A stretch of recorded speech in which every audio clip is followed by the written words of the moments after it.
ہر کوئی یہ پسند کرتا ہے کہ مجھ پر بیماری نہ آئے، مجھ پر تنگ دستی نہ آئے، مجھے عزت ملے اور مجھے شہرت ملے، میں صحت مند رہوں۔ لیکن بیماریاں بھی آ جاتی ہیں، تنگ دستی بھی آ جاتی ہے، محتاجی بھی آ جاتی ہے۔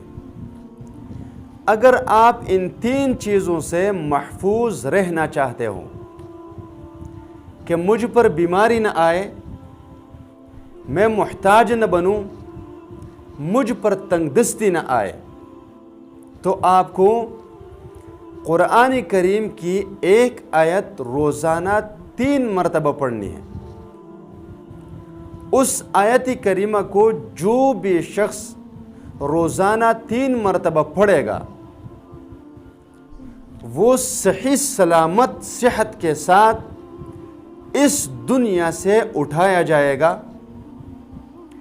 زندگی میں کبھی بھی اس کو تنگ دستی پیش نہیں آئے گی، وہ کبھی بھی محتاج نہیں بنے گا۔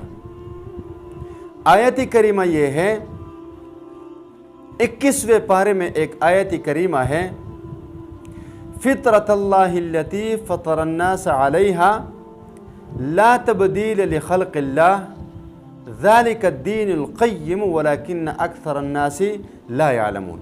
روزانہ 3 مرتبہ پڑھیں، ہمیشہ صحت مند رہیں، محتاجی سے بچیں اور تنگ دستی سے بچیں انشاءاللہ تعالی۔